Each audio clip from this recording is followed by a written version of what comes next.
हमारे मध्य श्रद्धेय श्री दिव्य कृष्ण जी महाराज, जो इटावा यमुना जी के किनारे से चल करके हम सबके मध्य यहाँ पर पधारे हैं। और मैं उनसे चाहता हूँ, वह भी बड़े अच्छे भागवती हैं और 9 वर्ष की आयु से ही आप सतत इस मार्ग में प्रवृत्त हैं और ठाकुर जी की उन पर बड़ी कृपा है। मैं उनसे भी अनुरोध करता हूँ तो वह भी 2 शब्द कह करके गागर में सागर भरने का क्रम करें, क्योंकि महाराज जी ने आदेश दे दिया है कि हरि तुम लो अवतार, तो अवतार होने में अब देर नहीं होना चाहिए। महाराज जी का आदेश है, तो उसी क्रम में आप भी बस चंद 2 शब्द कह करके जो है भागवत को आगे हम लोग बढ़ाएं। शिरोधे शिरोधे हरि ओम वर्णानामर्थ संघाना रसानाम छंदसामपि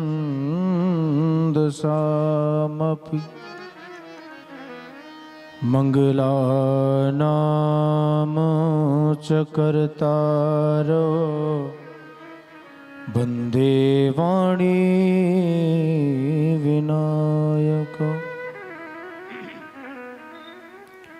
बंशी विभूषित करा नवनीरदाभा पीतांबरादरुडविं बफलाधरोष्ठ पूर्णेन्दु सुंदरमुखा धरविंदनेत्रा कृष्णात् परं किमपि तत्त्वमहो न जाने। वसुदेवसुतं देवं कंसचाणूरमर्दनं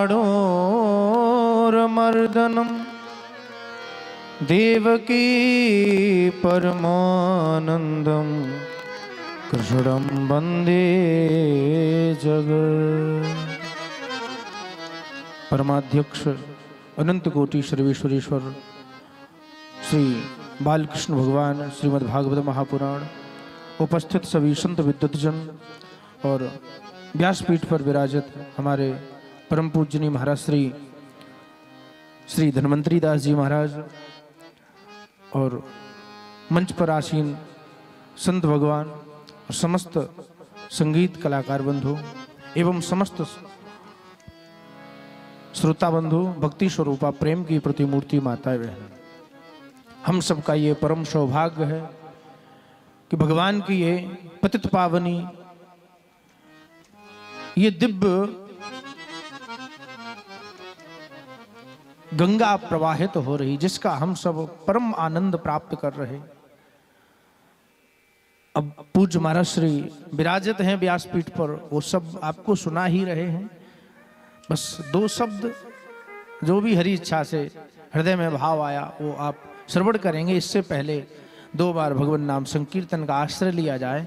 इसके बाद मन और वाणी को पवित्र करने के लिए नाम संकीर्तन परम आवश्यक होता है, जिससे जो हमें ज्ञान मिल रहा है, जो भगवान की हमको कथा श्रवण करने को मिले, जो भी 2 शब्द मिले उनको हम धारण कर सकें। हृदय में धारण करने की शक्ति, और हृदय को पहले शुद्ध बनाओ, इसके बाद उस भगवान के नाम रूपी प्रवचन रूपी जल को अपने इस पात्र में डालो। जब तक शुद्ध नहीं होगा तब तक वो जल अंदर जाएगा तो फायदा नहीं करेगा। इसलिए पहले शुद्ध हो, इसके बाद वो जल अंदर गिरे, भगवान की कथा रूपी वो। तो इसलिए सर्वप्रथम भगवान नाम संकीर्तन हम सब मिलकर के भाव से प्रेम से गाएं।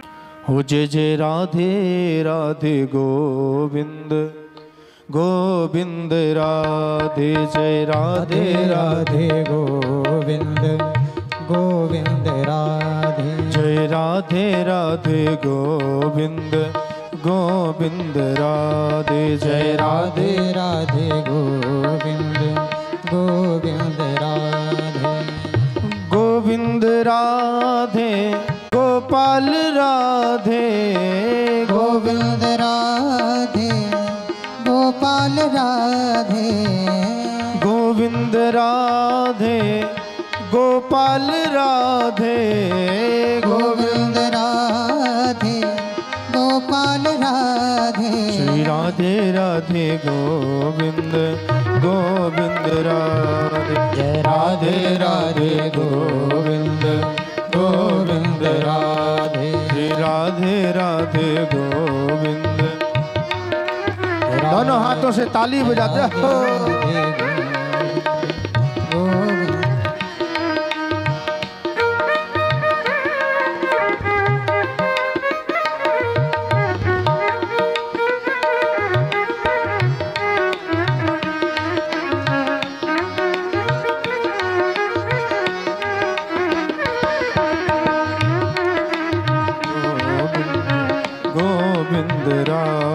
श्री राधे राधे गोविंद गोविंद राधे। बोल सतगुरुदेव भगवान की जय। श्रीमद् भागवत महापुराण की जय जय श्री राम। तो ये हम सबका परम सौभाग्य जो भागवत जी की शरण हम सबको प्राप्त हुई। बाकी संत और शास्त्र कहते हैं जीवन का परम उद्देश्य क्या है, कम शब्दों में थोड़ा समझिएगा। संत और शास्त्र कहते हैं जीवन का परम उद्देश्य क्या है, परम लक्ष्य क्या है। तो बोले जीवन का परम लक्ष्य है परमात्मा, परम उद्देश्य है ईश्वर प्राप्ति, भगवान से प्रेम करना। यही जीवन का शाश्वत सुख है, यही जीवन का परम लक्ष्य है। हम और कुछ भी प्राप्त कर लें, लेकिन भगवान की यदि भक्ति, भगवान का प्रेम जीवन में नहीं आया तो वो सब बेकार होता है, सब नीरस होता है।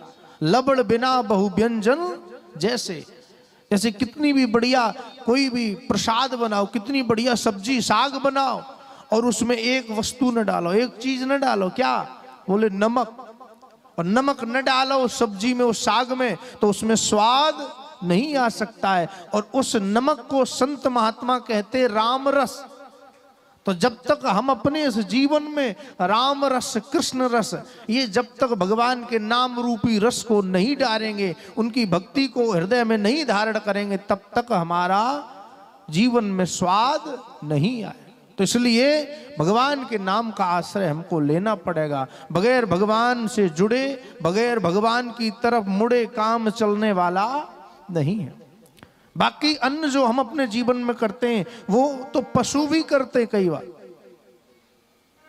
शास्त्र कहता है आहार निद्रा भय मैथुन च सामान्य में तत् पशुभिर नराणा धर्मो ही तेषाम अधिको विशेषः धर्मेण हीना पशुभि समाना। कुछ कर्म ऐसे होते जो हमारे और जानवर के लगभग समान होते। हम जो हम करते वही पशु करते। आहार भोजन हम करते, पशु भी करते। लेकिन हम जो भोजन करते हैं वो एक चीज से हमारा कभी हमको शांति नहीं मिलती, पर जो जानवर हैं वो तो पूरे जीवन वही भूसा और हरी घास ही तो खाते हैं, इसके सिवा कुछ नहीं खाते। गाय कितनी दिन की भूखी बैठी हो और उससे कहो कि लो तुम कई दिनों से भूखी हो, ताजा ताजा मांस भक्षण कर लो। गाय कहेगी मैं मर जाऊंगी पर मांस नहीं खाऊंगी, वो नहीं खा सकती। क्यों? बोले भगवान ने उसके लिए व्यवस्था की है कि तुम घास खाओगी, चारा खाओगी। शेर कितने भी दिन का भूखा हो, उससे कहो कि तुम्हें भूख लगी होगी तो तुम जो है ये हरी हरी घास खा लो, वो कहेगा हम भूखों मर जाएंगे लेकिन घास नहीं खाएंगे, हम तो मांस ही खाएंगे। तो जानवर कहीं ना कहीं जो भगवान ने उसके लिए निर्धारित किया वो अपनी स्थिति में टिका है। लेकिन मनुष्य जो भगवान ने कहा दाल रोटी चावल खाओ, उनसे मन भर गया, नई नई सब्जियों का आविष्कार किया और उनसे भी काम नहीं चला तो मांस भक्षण करने लगा, मदिरा का पान करने लगा। ये सब कौन? बोले मनुष्य। तो इसलिए इस भोजन की शैली में, आहार की शैली में कहीं ना कहीं जानवर अच्छे हैं, कम से कम अपनी स्थिति में टिके तो हैं। मनुष्य तो अपनी स्थिति से गिर चुका है। आहार निद्रा, दूसरा पॉइंट है नींद। जानवर बेचारा, ये बरसात हो रही ना तो गांव में कीचड़ में जानवर, भैंस, गाय, ये सब कीचड़ में खड़े खड़े लौट जाते, मक्खी लग रही, मच्छर लग रहे, फिर भी बेचारे आराम से सो रहे। और एक आदमी है कमरे में जाए, बोले गर्मी लग रही कूलर लगाओ, कूलर से काम नहीं चल रहा तो एसी लगाओ। अब हम इससे भी नहीं चल रहा तो फिर बोले बढ़िया गद्दा बिछाओ, फिर मोर्टीन लगाओ, ऑल आउट लगाओ, नहीं आए फिर भी नींद तो नींद की गोली खाओ। हाँ, इतना सब तामझाम करना पड़ता, आहार निद्रा। तो इस दूसरी व्यवस्था में भी बोले कौन अच्छा है, बोले पशु जानवर। इसके बाद मैथुन च आहार निद्रा भय, तीसरा पॉइंट है भय डर। मनुष्य को, वो जानवर को कभी किसी का कोई डर नहीं होता। उसकी खूंटी से रस्सी खोल दो, चाहे जहां जंगल में चला जाएगा, किसी का कोई डर नहीं है। लेकिन मनुष्य रास्ते में चलता है तब भी बेचारा डरता है, अरे कहीं मुझे कोई मार ना दे, कहीं मेरा एक्सीडेंट ना हो जाए। जमीन में लेटा है तो बिच्छू ना काट ले, सर्प ना काट ले, ये भय रहता है उसको। अगर लेटा है कमरे में तो ऊपर पंखा चल रहा है, विचार करता है कहीं ये पंखा का नट बोल्ट खुल गया तो नाक पे ही ना गिरे, फिर भी वो डरता है। तो इसलिए मनुष्य डरता है, जानवर नहीं। चौथा पॉइंट है मैथुनंचा, जहाँ जो संतानोत्पत्ति की क्रिया है वो मनुष्य भी करता है, पशु भी करता है, पर फिर भी उन दोनों में अंतर है, क्योंकि पशु वर्ष में एक बार और मनुष्य, प्रेम से बोलो राधे राधे। तो इसलिए इन चारों कामों में कौन अच्छा है, बोले पशु जानवर। फिर भी गोस्वामी जी ने कहा बड़े भाग्य मानुष तनु पावा, सुर दुर्लभ सद ग्रंथन।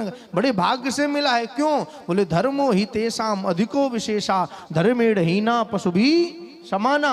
जो धर्म पर नहीं चलता, जो भगवान की भक्ति नहीं करता, जो भगवान का भजन नहीं करता, वो बोले पशु से भी गया गुजरा है, पशु उससे अच्छा है।